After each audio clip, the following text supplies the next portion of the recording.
नमस्कार दोस्तों, ट्रिकी गुरु अमित गुप्ता के YouTube चैनल में आज आपका फिर से स्वागत है। दोस्तों, आज मैं आपके लिए लेकर आया हूं यूपीएसआई 2017 की निरस्त परीक्षा का हल प्रश्न पत्र। और आज की इस वीडियो में हम कवर करेंगे हिंदी के सारे प्रश्न जो कि 2017 की निरस्त परीक्षा में पूछे जा चुके हैं सेकेंड पाली में। तो आइए देखते हैं। पहला प्रश्न है, राई का पहाड़ बनाना मुहावरा का क्या अर्थ होगा। तो राई का पहाड़ बना आप लोग समझ रहे होंगे, बहुत ही आसान प्रश्न है। राई यानी कि छोटी सी चीज़ और बन जाए वो बड़ी सी चीज़, यानी कि छोटी बात को बढ़ा चढ़ा कर कहना। आप वीडियो को रोक के विकल्प चाहे तो ध्यान से पढ़ सकते हैं और मैं आपको जल्दी जल्दी आंसर बताऊंगा ताकि वीडियो काफ़ी लंबा ना हो पाए। तो हमारा आंसर हो जाता है विकल्प बी। अब अगला प्रश्न देखते हैं, गीत गोविंद किसकी रचना है। तो सभी विद्यार्थियों को ये प्रश्न आसानी से पता होगा क्योंकि बहुत ही चर्चित रचना है ये। तो गीत गोविंद रचना है किसकी, तो जयदेव की। हमारा आंसर हो जाता है विकल्प ए। अगला प्रश्न है, काली घटा का घमंड घटा कौन सा अलंकार है। तो कुछ ऐसे कविताएं हैं जिन्हें आपको एकदम रट लेना चाहिए अलंकार में, क्योंकि उन्हीं में से प्रश्न ज़्यादातर पूछे जाते हैं। तो यह भी प्रश्न उसी तरीके का है।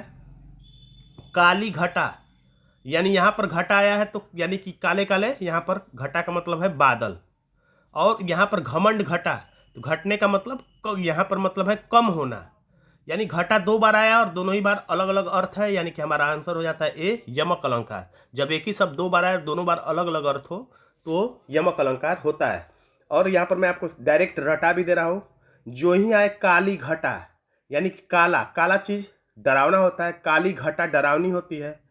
तो काला काली घटा जो ही आ जाए तो काली घटा किसके समान है, तो यम के समान है। यमक को हम लोग रटे हैं यम के समान, यानी कि यमराज के समान। आकार का समानार्थी यानी पर्यायवाची क्या होगा, आकार। तो बहुत ही आसान प्रश्न है, हमारा आंसर हो जाएगा ए, आकृति। अगला प्रश्न है, गाय का विलोम शब्द क्या होगा। तो गाय का विलोम शब्द भैंस नहीं होगा। हमारा आंसर हो जाएगा गाय का विलोम शब्द विकल्प बी, बैल। राजनेता में कौन सा समास है। राजनेता में कौन सा समास है, तो मैं थोड़ा थोड़ा बताता भी चल रहा हूं। जिस शब्द के बीच में किसी कारक का लोप हो।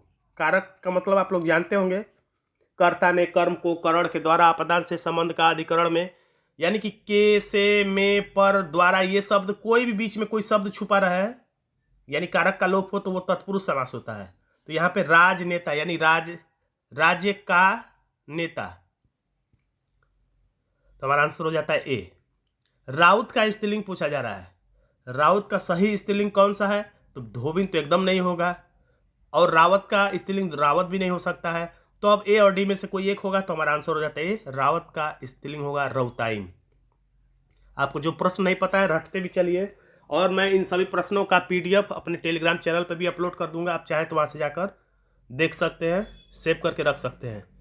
ज्ञानपीठ पुरस्कार से ज़्यादातर प्रश्न यूपीएसआई की प्रश्न में परीक्षा में एक न एक प्रश्न जरूर पूछा जा रहा है, हर पाली में पूछा गया है। ज्ञानपीठ कितनी भाषाओं में दिया जाता है, तो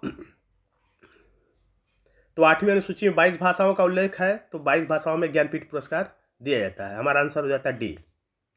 मुनि का बहुवचन क्या होगा, मुनि शब्द का बहुवचन क्या होगा, तो हमारा आंसर हो जाएगा ए, मुनियो, यानी बिंदु रहेगा, याद रखिएगा।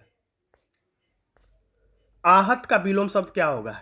आहत का विलोम शब्द होगा अनाहत। आपने इतिहास में पढ़ा होगा आहत सिक्के, यानी जिसको आहत किया जाए यानी चोट पहुंचाया जाए उसको कहते हैं आहत। अनाहत का मतलब जिसको चोट नहीं पहुंचाया गया है। आहूत का विलोम शब्द होता है अनाहूत, इसलिए हमारा आंसर हो जाता है ए। रात काली अंधेरी है में विशेष से क्या है, तो आपको विशेष और विशेषण पता होना चाहिए। विशेषण एक होता है और एक होता है विशेष से। तो विशेषण कहा जाता है, डायरेक्ट आप मोटा मोटी समझ लीजिए, विशेषण यानी कि कोई विशेषता, विशेषण यानी कोई विशेषता, और विशेष का मतलब जिसकी विशेषता बताई जाए, जिसकी विशेषता बताई जाए वही विशेष है। या इसी विशेषण को हम लोग उपमान भी कहते हैं और विशेष को उपमेय भी कहते हैं। तो रात काली अंधेरी थी, रात कैसी थी, काली थी। तो काली क्या है, विशेषता है। देखिए यहां पर काली क्या है, विशेषता है, यानी विशेषण है। किसकी, काली किसकी विशेषता है, तो रात की। तो रात क्या हो गया, विशेष हो गया, यानी विशेष यहाँ पे रात हो जाएगा। हमारा आंसर हो जाता है ए। राजा का पर्यायवाची होगा, तो राजा का पर्यायवाची होता है सीधे सीधे नृप। नृप निर्माता यानी किंग मेकर, नृप मतलब राजा। अगला प्रश्न है प्रजा का बहुवचन क्या होगा, तो प्रजा का बहुवचन क्या होता है, तो हमारा आंसर हो जाएगा विकल्प डी, प्रजाजन। रट लीजिए आप, जन लगेगा बहुवचन बनाने के लिए। पगड़ी का बहुवचन क्या होगा, तो पगड़ी का बहुवचन होगा पगड़ियां। याद रखिएगा, चंद्र बिंदु रहेगा।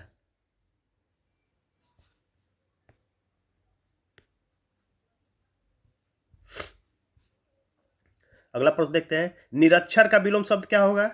बहुत आसान प्रश्न, निरक्षर यानी कि जिसको अक्षर का ज्ञान ना हो, और यहां पर हो जाता है साक्षर। काला अक्षर, भैंस बराबर या भैंसा बराबर या गाय बराबर या बैल बराबर, तो काला अक्षर भैंस बराबर होता है। और एक बात और भी याद रखिएगा, मुहावरे में जो शब्द सदियों से प्रयोग किए जाते रहे उन शब्दों में परिवर्तन नहीं किया जा सकता है। यानी जैसे अगर कहा जाए 4 दिन की चांदनी, फिर अंधेरी अंधेरी रात, तो रात के जगह पे आप रात्रि नहीं बोल सकते, यानी पर्यायवाची शब्द का इस्तेमाल नहीं कर सकते। जो शब्द है वही का वही सेम टू सेम शब्द होना चाहिए। यानी हमारा आंसर हो जाता है ए। अगला प्रश्न है घोटक पर्यायवाची शब्द होगा। बहुत आसान प्रश्न है, घोटक मतलब घड़ा नहीं घोड़ा। आंसर हो जाता है बी। गुनाहों के देवता के लेखक कौन है। गुनाहों का देवता एक उपन्यास है जिसके लेखक है धर्मवीर भारती। रामचरितमानस किस भाषा में लिखी गई है, तो रट लीजिए आप, रामचरितमानस अवधी भाषा में लिखी गई है। आंसर हो जाता है बी। 1969 में किसे साहित्य अकादमी पुरस्कार दिया गया है, तो पुरस्कृत रचनाओं वाले प्रश्न यूपीएससी की परीक्षा में एक रह रहे हैं, तो ये आपके लिए बहुत ही खास प्रश्न हो जाता है। यानी आपको साहित्य अकादमी जितनी बार जिसको जिस रचना के लिए दिया गया है आपको रट लेना चाहिए, क्योंकि फिर से अगर रिपीट करेगा तो ऐसा प्रश्न पूछ सकता है। तो यहाँ पर हमारा आंसर हो जाता है विकल्प ए, श्री लाल शुक्ल। 1969 में यह पुरस्कार श्रीलाल शुक्ल को प्राप्त हुआ था।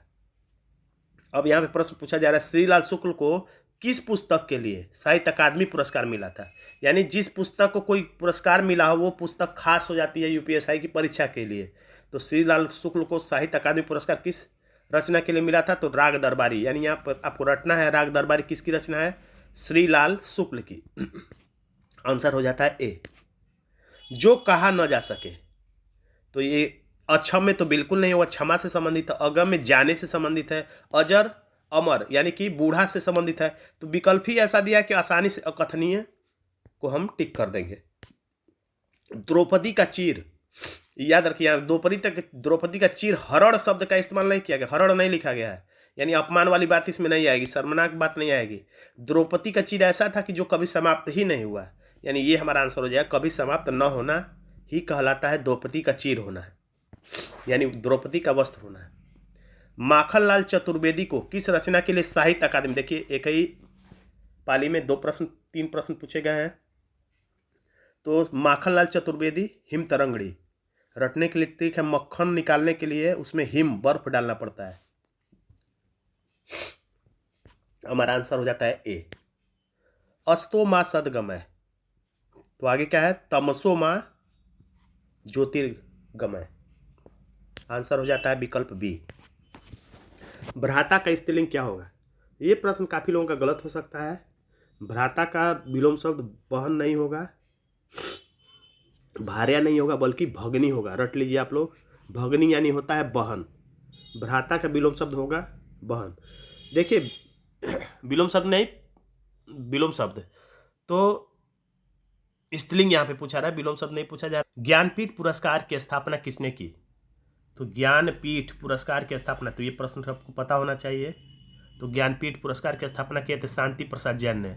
रटने के लिए ट्रिक है कि ज्ञान से शांति मिलती है। धक्का मुक्की में कौन सा समास है, तो आपको बताया गया होगा योजक चिन्ह यानी डैश ऐसा दिख जाए तो 90% उम्मीद है कि वो द्वंद्व समास होगा, या बीच में और शब्द का लोप हो, यानी धक्का मुक्की यानी धक्का और मुक्की। अनाथ, अनाथ का विलोम शब्द हो जाएगा विकल्प बी सनाथ। बोया पेड़ बबूल का तो आम कहाँ से खाए, यानी बबूल के पेड़ में कांटे होते हैं, तो अगर कांटे वाले पौधा आप लगाए हैं तो आपको आम नहीं मिल सकता है। यानी जैसी करनी वैसी भरनी, यानी बुरा कर्म करेंगे तो आपके साथ बुरा ही होगा, अच्छे की उम्मीद मत करिए। आंसर हो जाएगा ए। भगवती चरण वर्मा की पुस्तक है, भगवती चरण वर्मा की पुस्तक कौन सी है, तो चित्रलेखा है। मैला आचर फणीश्वर नाथ रेणु की है, आधे अधूरे मोहन राकेश की रचना है। नागार्जुन का वास्तविक नाम क्या है, तो यहाँ पर एक ट्रिक आप ये भी याद रखिएगा, जब दो विकल्प एक जैसे हों, जैसे वैद्य दत्त वैद्यनाथ मिश्र एक जैसे विकल्प हैं, तो ज़्यादा उम्मीद है कि इन्हीं दोनों में से एक आंसर होगा। तो यहाँ पर हमारा आंसर हो जाता है ए वैद्यनाथ मिश्र। उड़ती चिड़िया के पंख गिनना, ये बहुत ही कंफ्यूजन वाला प्रश्न है, इसको एकदम रट लीजिए। उड़ती चिड़िया के पंख गिनना यानी कि मन की बात जानना, बी नहीं होगा। जहां पर वर्णों की आवृत्ति बार बार होती है वहां पर इनमें से क्या होता है, तो अनुप्रास अलंकार होता है, तो केवल अलंकार लिखा है, इसलिए हमारा आंसर हो जाता है सी। मैं पत्र लिख रहा था, जहां रहा आ जाएगा तो वहां पे तो अपूर्ण हो ही जाएगा, तो हमारा आंसर हो जाता है बी। यानी कि यहाँ पता नहीं चल रहा है, पत्र लिख रहा था यानी लिखने का काम पूरा हुआ कि नहीं हुआ ये पता नहीं चल रहा है, यानी इसीलिए हमारा आंसर होता है अपूर्ण। उर्वशी किसकी रचना है, उर्वशी रामधारी सिंह दिनकर की रचना है। दक्ष, कोई व्यक्ति अलग अलग कार्यों में दक्ष होते हैं यानी कि कुशल होते हैं, हमारा आंसर हो गया बी।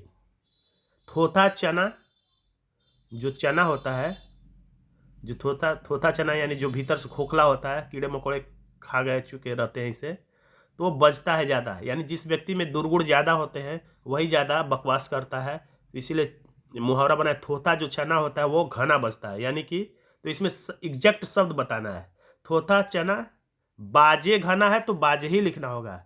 यहाँ पे अगर हम बाजे की जगह पे बजे कह दें तो बात तो वही है, बजाए भी वही है, बोले भी वही है, लेकिन मुहावरे की खासियत ये होती है उसमें के शब्दों में छेड़छाड़ बदलाव नहीं किया जा सकता है। अधजल गगरी छलकत जाए होता है, छलकती भी कहे तो वही बात है, उछलती भी वही बात है, बिखरी भी वही बात है, लेकिन जो शब्द इस्तेमाल हुआ है वही प्रयोग करना पड़ता है मुहावरे में, इसलिए हमारा आंसर हो जाता है ए। सांप का पर्यायवाची है, तो सांप का पर्यायवाची क्या है, तो अही है। तो दोस्तों आज का ये छोटा सा वीडियो आपको कैसा लगा कमेंट बॉक्स में जरूर लिखिएगा। वीडियो अच्छा लगे तो वीडियो को लाइक कर दीजिएगा, इसे अपने दोस्तों में शेयर कर दीजिएगा, और अभी तक आपने मेरे चैनल को सब्सक्राइब नहीं किया तो सब्सक्राइब भी कर लीजिएगा। धन्यवाद दोस्तों।